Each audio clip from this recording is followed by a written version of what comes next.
9-16 მარტს თბილისში, გარდაბანში, გორში, ბათუმსა და წყალტუბოში მომხმარებლის დაცვის მეოთხე საერთაშორისო კვირეული იმართება.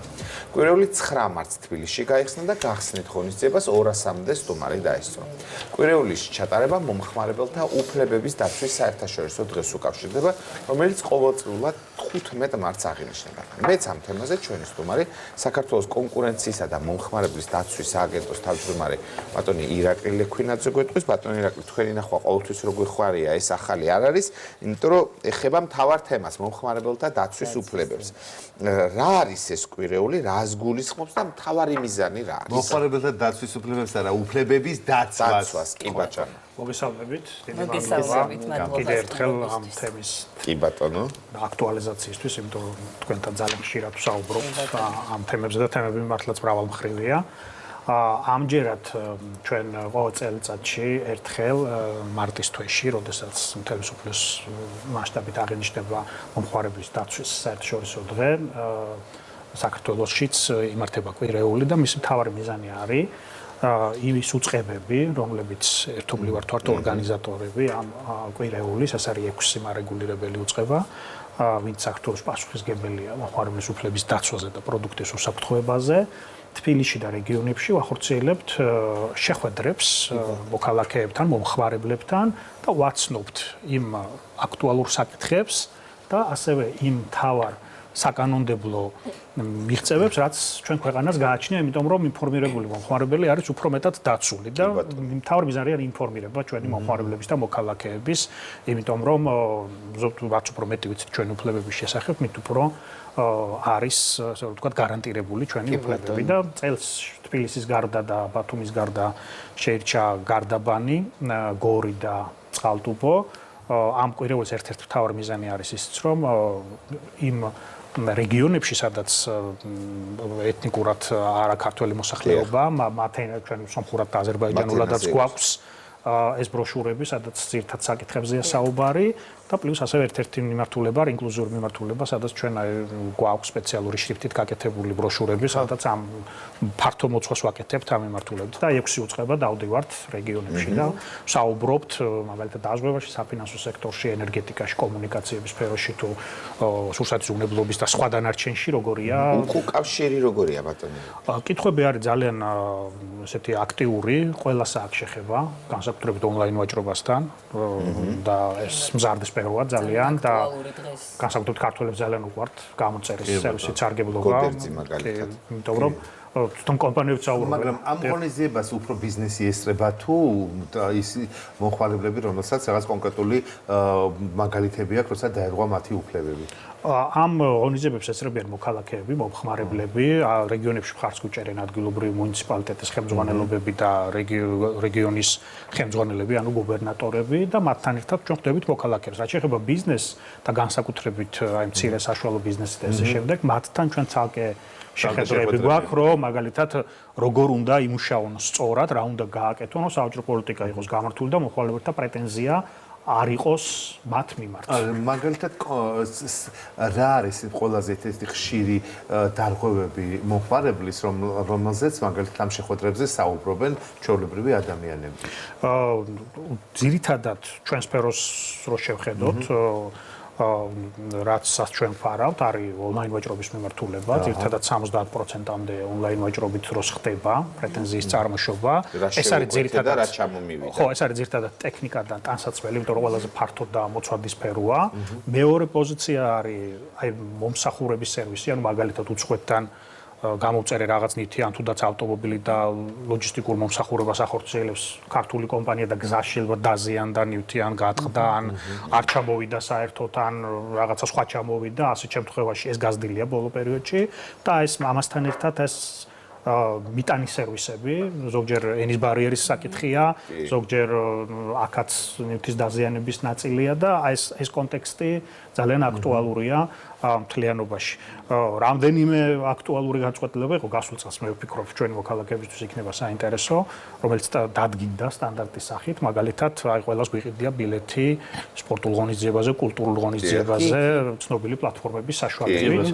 ადრე იყო ესეთი შემთხვევები, როდესაც მაგალითად შეიძლება გაუქმდეს ეს ღონისძიება, იქნება სპორტული, კულტურული თუ ესე შემდეგ და ყველა პლატფორმა იღებს საკომისიოს.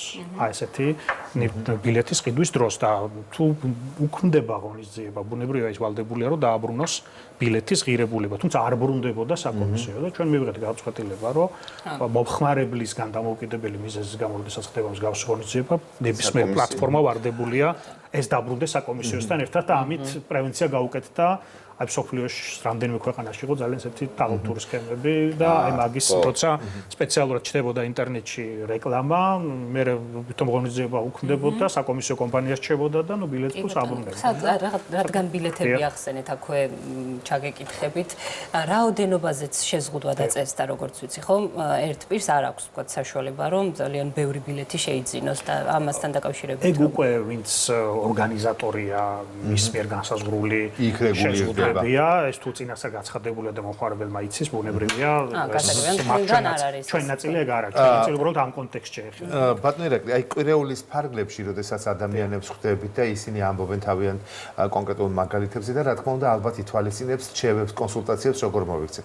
მაგალითად, მე შემიძლია მაყურებლისთვის უფრო თვალსაჩინო რომ გახდეს, ჩემი კონკრეტული მაგალითი მოგიყვეთ. მიუხედავად იმისა, რომ არაერთხელ წამიკითხავს კონკრეტული მომხმარებლის ასეთი ფაქტი რომ შეუკვეთა რაღაც, არ ჩამოვიდა ის რაც შეუკვეთა, მე როდესაც კითხვა გააგზავნა რომ ეს ის არ არის, დაბლოკეს. ანუ გვერდმა დაბლოკა. მიუხედავად ვიცი რომ ასეთი რამ შეიძლება იყოს, მე მაგალითად მაინც შევუკვეთე ისეთ გაყიდვების გვერდს, რომელსაც არც ტელეფონი უწერია, არც არაფერი და უბრალოდ ალბათ გამიმართლა რომ არ შემხვდა ასეთი. როგორ ვიქცევით ასე დროს, ვიცი რომ ასეთი რისკის ქვეშ ვარ, მაგრამ მაინც ვუკვეთავ.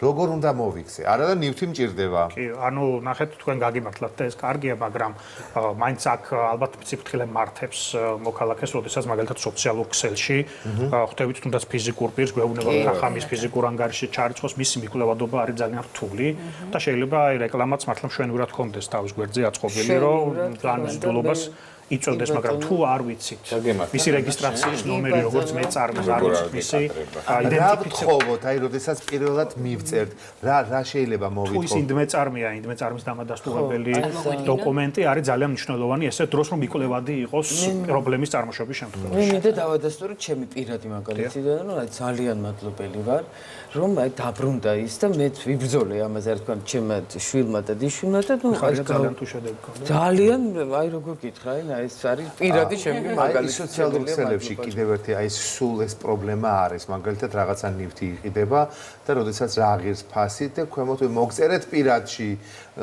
და არის ნერვების წვეტა რომ რატომ წერთ პირადში და ეს ის დასჯადია თუ არა? ეს არის არასწორი პრაქტიკა, რომელიც ექვემდებარება გამოსწორებას და ითვლება დარღვევად, თუ მოქალაქე მოგმართავს და გვეტყვის, რომ აი ასეთ შემთხვევაში აქვს სოციალურ ქსელში. ჩვენ გადაცემაში მქონდა ამ თემაზე საუბარი და მახსოვს, რომ მაშინ აღინიშნა, რომ ეს ერთ-ერთი დარღვევა არის, მაგრამ თუმცა არ გამოვიწყო რომ პრაქტიკა მაინც მიმდინარეობს. ამას იყენებენ რიგი კომპანიები მარკეტინგული აქტივობისთვის, რომ შემდგომ ამით ზრდიან. ბატონო ირაკლი, აი თქვენი დაკვირვებით რამდენად არის გაზრდილი საზოგადოებაში ცნობიერება ამ საკითხთან მიმართებაში? ჩვენ მაგალითზე გეტყვით, რომ უკვე 3 წელზე მეტია, 2022 ნოემბრიდან არის აღსრულება დაწყებული, გასულ წელს 75%-იანი ზრდა იყო ჯამში მოქალაქეების მომართვიანობის. ანუ ეს ნიშნავს, რომ გარდა იმისა, რომ შეიძლება ონლაინ ვაჭრობა იზრდება, გარდა იმისა, ამის გარდა არის საკითხი, როდესაც მეტმა იცის საკუთარი უფლების შესახებ და თუ ერთ შედეგი აქვს, სხვებს უყვებიან, რომ აი კონკრეტული შედეგი დადგა და ჩვენ გაწყვეტილებს 90%-ზე მეტი მოქალაქეების სასარგებლოდ წყდება. თუ პირველ ორთვეს შევხედავთ, აი 2026 წლის გაორმაგებულია შარშანდელ ორთვესთან დაკავშირებით და ეს ჩვენთვისაც გამოწვევა ახლა, იმიტომ რომ რესურსი ჭირდება ამ ყველაფერს. მაგრამ ჯერჯერობით ვწდებით და ნუ ეს ადასტურებს, რომ ცნობიერება მზარდია და აი რეგიონებში როცა ჩვენ ვაკეთებთ შეხვედრებს, აი რეგიონების წილი ყოველთვის იზრდება ხოლმე, თბილისის ყოველთვის 80%-ს ფარგლებს სტანდარტულად, მაგრამ აი რეგიონალური შეხვედრების მერე რეგიონებიდან ძალიან. ხო და აი ნახეთ, თქვენ ახსენეთ გარდაბანი გორი და მე და გოდერძი გულში გაგვიჩნდა სურვილი რომ მიემატოს ამას ზუგდიდი ზუგდიდი იყო შარშან ამიტომ აი გითხარით სხვა ქალაქები თუ მიემატება და კვირეული თუ გაფართოვდა კი კვირეულის ფარგლებში ხა ზოგადად თბილისის გარდა კიდე 4 რეგიონალურ ქალაქს ვიღებთ შარშან იყო ზუგდიდი სხვა შორის ზუგდიდი ყოველთვის გამორჩეულია ძალიან აქტივობით იმიტომ რომ ძალიან ისეთი აქტიური ემოციური ხალხი ვარ ჩვენ მარტო ამ უწყების ხაზით არა ბევრი უწყების ხაზით გქონდა შეხება და ყოველთვის ძალიან ესეთი აქტიურად ინტერესდებიან საკითხებით. განსაკუთრებით ალბათ საჩივრები არის კიდე ამაში თქვენთან ერთად ჩართულია სურსათის უვნებლობის სამსახურიც მათ მიმართაც არის ალბათ ხო ბევრი კი სურსათის უვნებლობის სამსახურიც ესაც მოხმარებელთა უთმობების დაცვა პროდუქტის ვარგისიანობის ნაწილში ეხება ფინანსურ კონტექსტს საქართველოს ეროვნული ბანკის წარმომადგენლები და სახელშეკრულებულ ურთიერთობებში მოქალაქეებს დაცვის ისინი საუბრობენ მოქალაქეებს კომუნიკაციები და ენერგეტიკაზე შესაბამისი უწყებები და დაზღვევაზე ასევე შესაბამისი უწყებები. ყველა ესეთ ფართოდ მოცული თემებია, სადაც ყოველდღურად გვაქვს შეხება ინტერნეტის ხარისხთან, სასწავლო ხელშეკრულების მომსახურებასთან, ელექტროენერგიის გაუფრთხილებლად. აქვს რაღაცა პრობლემები არის, პრობლემები როდესაც რაღაც კუთხური ნიშანი ახლავს თან? არა, ვერ ვიტყვი, ეგრე ჩვენ მთლიანობაში უყურებთ და გითხარით, რომ აი ონლაინ ვაჭრობა ჩვენ შემთხვევაში. აი ეგ მაინც ჩაგეძიებით, ბოდიში ჩაგეჭერით. ონლაინ ვაჭრობა, ეს სტატისტიკა როგორ ჩანს, დიდ ქალაქებში, მეტროპოლიებში, მეგაპოლისებში უფრო მეტია თუ რეგიონებში და თუ ერთნაირად? თბილისია წამყვანი, დაახლოებით 80% მოდის თბილისთან. ძირითად პრობლემა თბილისი. შეიძლება სადღაც ახლა რეგიონებშიც აქტიურია ეს ონლაინ ვაჭრობა, მაგრამ მომართვიანობაში ესე ჩანს. მაგრამ მაინც ცოტა უფრო მეტია, ხო, შედარებით რეგიონებიდან, ვიდრე ვთქვათ ადრე. რეგიონები ბათუმია აქტიური, ქუთაისია აქტიურია, ეს ქალაქების ჭრილში თუ შევხედავთ, დაახლოებით ესეა, მაგრამ რადგანაც ახლა თბილისი უფრო ესეთია ეკონომიკურადაც და საოჭრო ობიექტების კუთხითაც ბევრად უფრო ფართოა, ამიტომ მოდით მაყურებელს ეხლა ჩვენ მთელი ქვეყანა გვიყურებს, ვუთხრათ აი გორში, ბათუმში, წყალტუბოში, თბილისში უკვე იყო 9-ში. რომელ რიცხვებშია დაგეგმილი შეხვედრა? ხვალ შეხვედრა იქნება ბათუმში. ხვალ არის 15. ხვალ არის 15, 16-ში დასრულდება კვირეული ოფიციალურად წყალტუბოში და იყო გარდაბანში და გორში უკვე შეხვედრები, ნუ თბილისში გაიხსნა. სად გაიმართება ეს ღონისძიება? და როგორ მოხვდნენ ადამიანები? ამას ჩვენ თვითონ ვარჩევთ ისეთ ქალაქებს, საიდანაც შედარებით სხვასთან შედარებით შეიძლება აქტივობა ნაკლებია და მიზანი არის, რომ ახლოს მივიდეთ.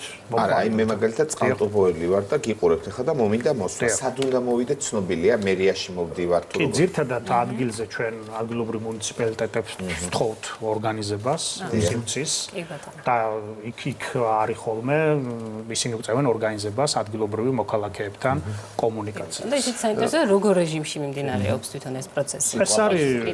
კი, ეს არის თვითონ საუბარი უფლებებზე და ძირითად საკითხებზე და შემდგომ ბუნებრივია არის კითხვა-პასუხის რეჟიმს და კონკრეტული кейსებით ხდება საუბარი, ანუ თუ აი მაგალითად რა იყო პრობლემა, რა გადაწყდა და როგორ გადაწყდა და ეს საკმაოდ ესეთი მრავალმხრივი თემაა. ძალიან მნიშვნელოვანია ის რომ მსგავსი შეხვედრები იმართება. ჩვენ ის გადაგვჩენია რომ მომხმარებელს ადამიანებს ტელემაყურებლებს რომელიც ახლა ტელევიზორთან სხეთხართ და გვიყურეთ გამოიყენეთ ეს შესაძლებლობა თქვენ თვითონ დაიცავით თქვენი უფლებები რითაც ავტომატურად სხვისი უფლებებიც იქნება შემდეგ დაცული. მე როდესაც სოციალურ ქსელებში ადამიანებს წერთ რომ წერ და ვაპროტესტებ რომ ამ პროდუქტს რომ ყიდი და პირადში რო წერ ადამიანებს ეს დასჯადია და ეს არ შეიძლება და არ კრძალულია. ამით ის და ამასთანაც მომწერეთ რომ ჩვენ ახალი დამწყებები ვართ და მადლობა რომ რჩევა მოგვეცით მითხრა და ამიტომ ყველამ ერთად დავიცვათ ჩვენი უფლებები და მთლიანობაში შემდეგ ეს კონკრეტული პრობლემები არ იქნება და ძალიან ადამიანურ ენაზე რო ვთქვათ ვიღაც არ გაბედავს რომ მოგვატყუოს მისი სურვილი. ანუ ეს პასუხისმგებლობა ძალიან მნიშვნელოვანია თვითონ მოვაჭრეების. ასე რომ ხვალ ბათუმში და ზეგ უკვე წყალტუბოში იქნება ეს შეხვედრა და აუცილებლად ბათუმელებო, აჭარლებო, წყალტუბოელებო და ესწარით ამ შეხვედრას და დაასვით თქვენი კონკრეტული მაგალითები და შეგიძლიათ დავამატებთ შეიძლება 15-20 არის ცხელი ხაზი, იმიტომ რომ ნებისმიერ მოქალაქე შეუძლია პირველად კონსულტაცია მიიღოს ნებისმიერ პირველად პრობლემაზე და კიდე ეს მას მინდა ხაზი გავუსვა რომ საქმის წარმოება მომართვა განაცხადის შემოტანა და პროცესში მონაწილეობა არის აბსოლუტურად უდანახარჯო ყველა მოქალაქეებისთვის და ანონიმური. ანუ არა ანონიმური ხო როგორც სხვა მესამე პირს არა მაგრამ როდესაც მოვაჭრეს და მოხმარებელს ეხება ის ბუნებრივია პრეტენზია ორივე მხარე იცნობს პრეტენზიას. კი ბატონო. დიდი მადლობა. გადაწყვეტილებები არის საჯარო ყველა გადაწყვეტილებები. კი ხო მთავარია მე რომ თქვენ მოგწევთ ეს ანონიმურია იმ შემთხვევაში თუ ძალიან სასამართლო პროცესები რამდენი აღარ განმეორდა თუ არა და იმიტომ რომ ხშირად მომხმარებელი ამის გამო აღწერს რომ არ უნდა რომ ვიღაცამ გაიგოს რომ რაღაც გააპროტესტა და ეს ასე არ არის. იგეგმება რომ აი გაფართოვდება უფრო ეს კვირეული და უფრო მეტი იქნება. ეს კარგი კითხვა, იმიტომ რომ ჩვენ რასაც უყურებთ მსგავს ტიპის ინფორმაციაზე, ხა 6 მარეგულირებელი უწყება ვართ, შეიძლება წელიწადში ერთხელ 5-4 ქალაქი რეგიონის გულისხმობ თბილისის გარდა არ იყოს საკმარისი, ამიტომ ჩვენ ვფიქრობთ, რომ არ დაველოდოთ ამ საერთაშორისო დღესთან პერიოდულად რეგიონებში აქტიურად ისედაც ხდება ეს შეხვედრები და ყველა უწყება ცალ-ცალკე აკეთებს, მაგრამ ჩვენი ვფიქრობთ, რომ აი მომავალში ეს გავაფართოვოთ ეს ჩვენი სტუმარი საქართველოს კონკურენციისა და მომხმარებელთა დაცვის სააგენტოს თავმჯდომარე ირაკლი ლექვინაძე იყო.